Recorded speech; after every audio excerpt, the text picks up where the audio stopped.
Good morning students. In last class हम पिछली कक्षा में संज्ञा के बारे में जाना था। तो संज्ञा तीन कारणों से बदलता है। एक है लिंग, दूसरा वचन और तीसरा है कारक। हमने लिंग के बारे में जाना था।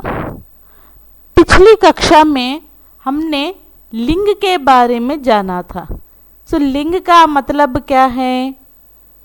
जो स्त्री जाति का या पुरुष जाति का बोध कराता है उसे हम लिंग कहते हैं। तो यहाँ पर लिंग कितने प्रकार हैं? दो प्रकार।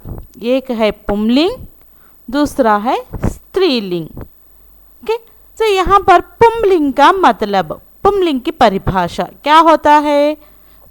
जिसमें पुरुष जाति का बोध होता है उसे क्या कहते हैं? हम पुंलिंग कहते हैं। उदाहरण के लिए आदमी, शेर, घोड़ा आदि। स्त्रीलिंग, तो इसमें स्त्रीलिंग पुंलिंग का विलोम, यानी कि पुंलिंग में पुरुष जाति, स्त्रीलिंग में स्त्री जाति का बोध होता है। स्त्री जाति का बोध होता है उसे क्या कहते हैं? हम स्त्रीलिंग। उदाहरण के लिए औरत, शेरनी, घोड़ी आदि। ओके, आज हम अब वचन के बारे में जानेंगे। तो वचन की परिभाषा क्या है? शब्द के जिस रूप से यह पता लगे कि वह एक के लिए है या अधिक के लिए, उसे क्या कहते हैं? हम वचन कहते हैं। और एक बार बताती हूँ, शब्द के जिस रूप से यह पता लगे कि वह एक के लिए है या अधिक के लिए, उसे क्या कहते हैं? हम वचन। ओके, तो यहाँ पर एक के लिए मीन्स वन थिंग, अधिक के लिए means more than one thing. Okay, तो यह कहलाता है, एक के लिए होगा तो एक वचन, तो एक के लिए होगा एक वचन। उदाहरण के लिए हम लड़का, घोड़ा, साड़ी, पुस्तक आदि ले सकते हैं। ये सभी क्या कहलाती हैं? एक वचन। अंग्रेजी में singular number. Okay, for example लड़का बॉय, घोड़ा हॉर्स, साड़ी साड़ी, पुस्तक बुक आदि etcetera. So this are called singular number. यहाँ पर अधिक के लिए, अधिक का बोध कराता है उसे क्या कहते हैं? हम बहुवचन, प्लूरल फॉर्म। फॉर एग्जाम्पल एक वचन में लड़का बताया था, यहाँ पर बहुवचन क्या होगा? लड़का के लिए लड़के, एक वचन में हमने घोड़ा, बहुवचन घोड़े, एक वचन साड़ी, बहुवचन साड़ियाँ, एक वचन पुस्तक, बहुवचन पुस्तकें आदि क्या होती हैं? ये सभी बहुवचन होते हैं। उदाहरण और एक बार उसे मैं बताती हूँ। लड़का एक वचन, लड़के, घोड़ा घोड़े, साड़ी साड़ियाँ, पुस्तक पुस्तकें। यह है एक वचन और बहुवचन। कि अधिक के लिए बहुवचन मीन्स दो भी हो सकते हैं, दो से अधिक, टू और more than two. So these are called plural form. For example बहुवचन, फॉर एग्जाम्पल लड़के बॉयज, घोड़े हॉर्सेस, साड़ियाँ sarees, पुस्तकें, बुक्स एक्सेट्रा। ओके ओके, अब इसकी नियम जानेंगे। वचन यानी एक वचन बहुवचन में बदलने के लिए कुछ नियम होते हैं, उन नियमों को अब मैं बताऊंगी। वचन परिवर्तन के नियम कितने होते हैं? 6 होते हैं। तो उन 6 में से आज 3 के बारे में मैं बताऊंगी। तो पहला है आकारांत पुंलिंग शब्दों के अंतिम आ को ए में बदलने से। गौर से सुनिए, आकारांत पुंलिंग शब्दों के अंतिम आ को ए में बदलने से क्या होगा? वह बहुवचन में बदलता है। ओके, नियम क्या है? पहला नियम, आकारांत पुंलिंग शब्दों के अंतिम आ। एग्जाम्पल देखिए यहाँ पर बेटा। सो इसमें आकारांत अक्षर को मैंने लाल रंग में लिखा है, यानी यहाँ पर लाल रंग क्या है? यहाँ पर पहला एग्जाम्पल क्या है? बेटा, यानी टा आकारांत है। यह बहुवचन में कैसे बदलता है? बहुवचन में ये में बदलता है। सो यहाँ पर बेटे, तो यहाँ पर ये बेटे टा को एक ही मात्रा लिखा है। सो वह कहलाता है बहुवचन, बेटा बेटे। और दूसरा एग्जाम्पल देखिए, चीता। ता आकारांत है, देखिए वहां पर। और वह बहुवचन में क्या होगा? ये होगा चीते। तीसरा लोटा, बहुवचन लोटे। और चौथा काला, बहुवचन काले। छोटा छोटे। कि यहाँ पर बहुवचन में भी और एक वचन में भी मैंने अलग रंग दिया है। एक वचन के लिए अंत में आकारांत को किस रंग को दिया है? मैंने लाल रंग को। और जब आकारांत ये में बदलता है, जब वह कहलाता है बहुवचन, ये बताया था ना। तो यहाँ पर जो बहुवचन में ये की मात्रा है, वहां पर उस अक्षर को मैंने हरे रंग में लिखा है। जैसे कि लोटा, टा, यहाँ पर लाल रंग में लिखा है। तो बहुवचन लोटे। नेक्स्ट, लास्ट क्या है अंतिम का? छोटा, आकारांत लाल से लिखा है और बहुवचन छोटे। ओके, तो पहला नियम था, क्या था पहला नियम? आ को ए में बदलना। सो वह पहला नियम है। अब दूसरा नियम देखेंगे। दूसरा नियम क्या है अब हम देखेंगे। तो वचन परिवर्तन में दूसरा नियम क्या है? जब आकारांत स्त्रीलिंग शब्दों के अंत में ये के ऊपर चंद्र बिंदु जोड़ने से वह वहां पर वचन परिवर्तन होता है। तो और एक बार, आकारांत स्त्रीलिंग शब्दों के अंत में एक के ऊपर हम चंद्र बिंदु लिखकर उसे जोड़ने से वह वहां पर वचन बहुवचन में बदलता है। उदाहरण के लिए हम भाषा, शा आकारांत स्त्रीलिंग है। तो वह उसे हम आकारांत को ये यानी चंद्र बिंदु ये जोड़ने से क्या होगा? वहां पर भाषाएं होगा। तो यह भाषा एक वचन है, भाषाएं बहुवचन है। अब दूसरा देखिए, माता, ता आकारांत। तो यहाँ पर इसे ये चंद्र बिंदु जोड़ने से माताएं बहुवचन होगा। माता एक वचन, माताएं बहुवचन। और बालिका का आकारांत, उसे चंद्र बिंदु ये जोड़ने से बालिकाएं बहुवचन होगा। तो एक वचन बालिका, बहुवचन बालिकाएं।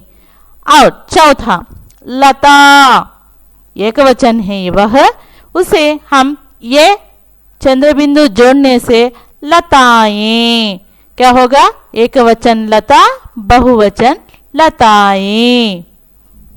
ये था दूसरा नियम। दूसरा नियम क्या है? आकारांत स्त्रीलिंग शब्दों के अंत में ये चंद्र बिंदु जोड़ने से वहां वचन परिवर्तन होता है।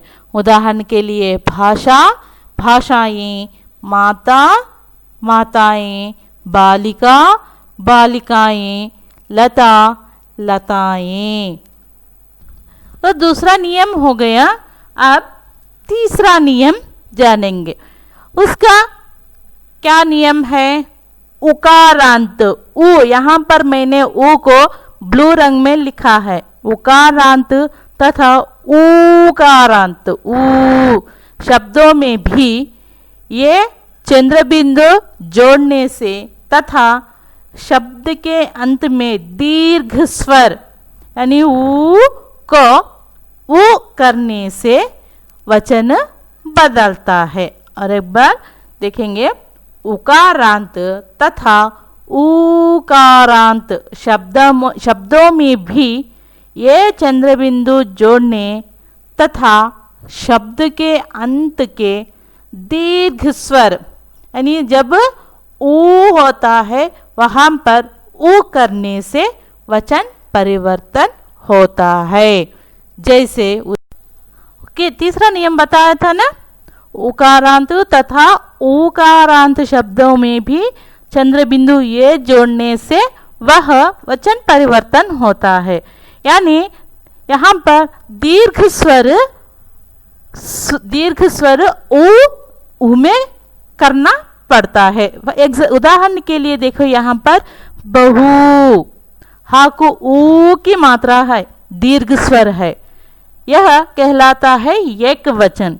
तो इसे हम बहुवचन में परिवर्तन करना हो तो नियम क्या है? दीर्घ स्वर ऊ हो जाता है ऊ करने से। यानी यहाँ पर बहु एक वचन, उसे बहुवचन में लिखने से बहुएं, यानी ऊ की मात्रा ऊ में बदलता है और चंद्र बिंदु ये आता है। तो अब जब वहां पर वचन परिवर्तन होता है। तो उदाहरण एग्जाम्पल, एक वचन क्या है यहाँ पर? बहु। तो उसे बहुवचन में बदलने से बहुएं, बहु बहुएं। ओके, सो आप ध्यान से सुनिए, यहाँ पर ऊ की दीर्घ स्वर ऊ हम वचन परिवर्तन करते समय ऊ को और चंद्र बिंदु ए को जोड़ने से वह वचन बदलता है, बहुवचन होता है। ओके, अब दूसरा उदाहरण देखेंगे। दूसरा उदाहरण क्या है? वधू।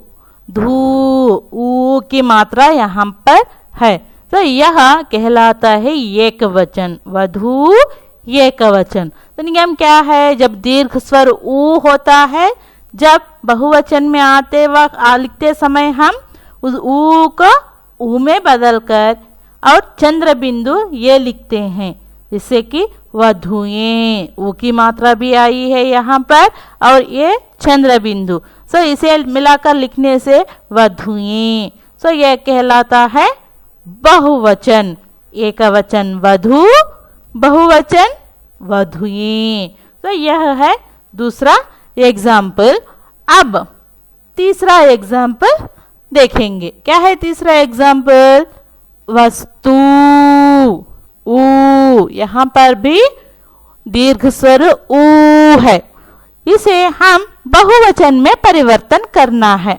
We have to change in a plural form. So ऊ दीर्घ स्वर वचन बदलते समय ऊ करने से और ये चंद्र बिंदु लगाने से क्या होगा? वह वस्तुएं। क्या होगा? वस्तुएं। वस्तु एक वचन, वस्तुएं बहुवचन। ओके, तो यह है वचन परिवर्तन का तीसरा नियम। क्या है? उकारांत तथा ऊकारांत शब्दों में भी ये चंद्र बिंदु जोड़ने तथा शब्द के अंत के दीर्घ स्वर यानी ऊ को ऊ करने से यहाँ पर वचन परिवर्तन होता है। ठीक है, आज क्लास में हम बस इतना करेंगे और अब इसे पुनरावृत्ति करेंगे, समरी देखेंगे। तो वचन, वचन की परिभाषा क्या है?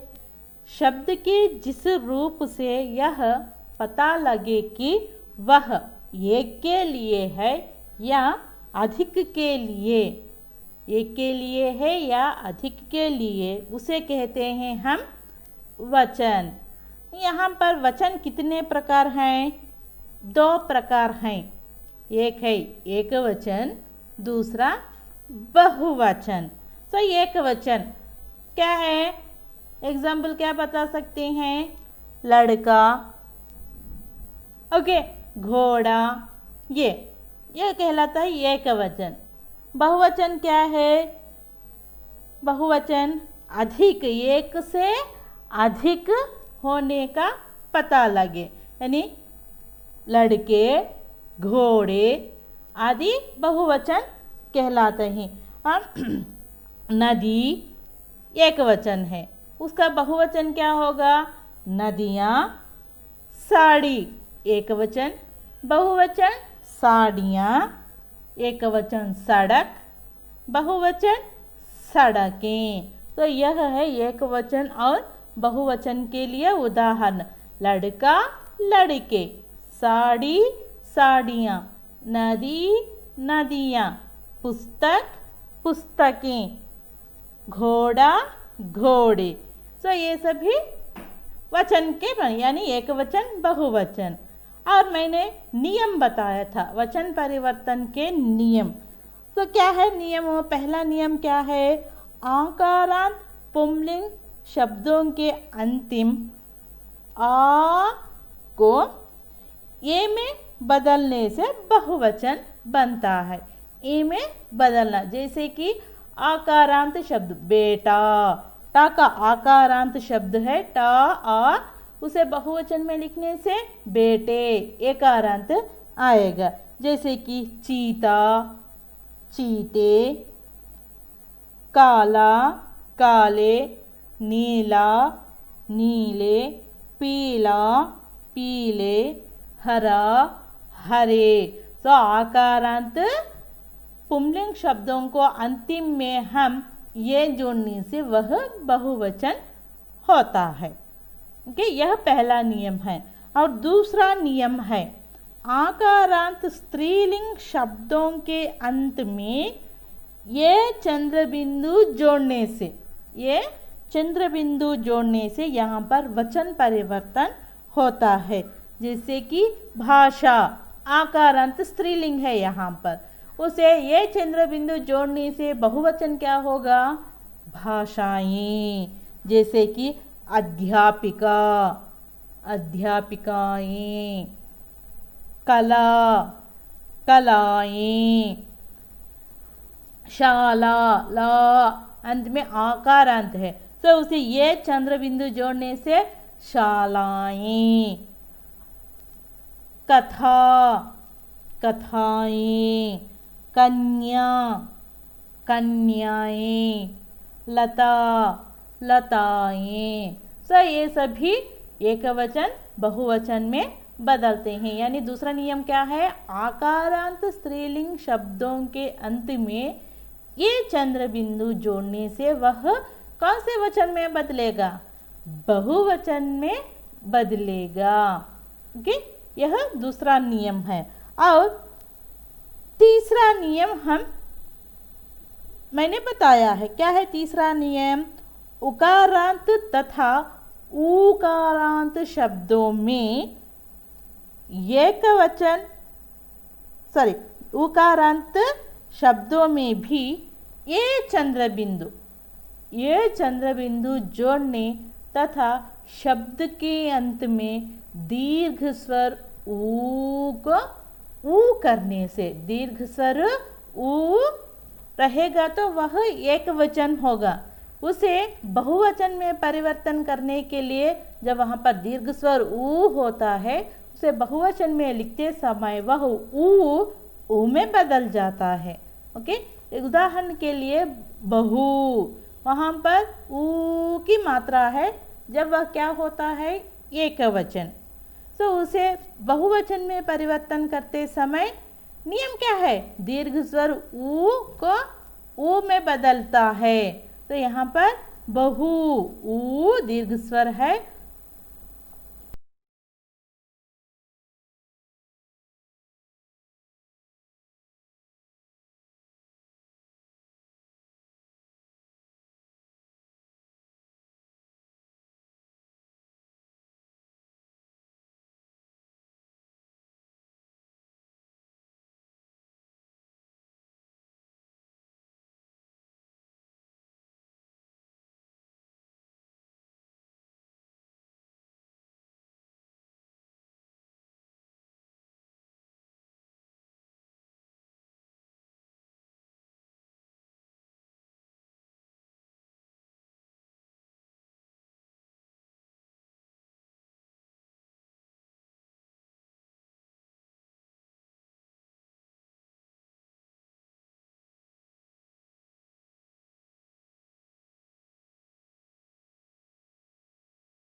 तो यहाँ पर बहु दीर्घ स्वर है, यहाँ उसे बहुवचन में बदलते समय हम ऊ को ऊ जोड़ने से और उसके साथ साथ ये चंद्र बिंदु लगाने से वह बहुवचन में बदलता है।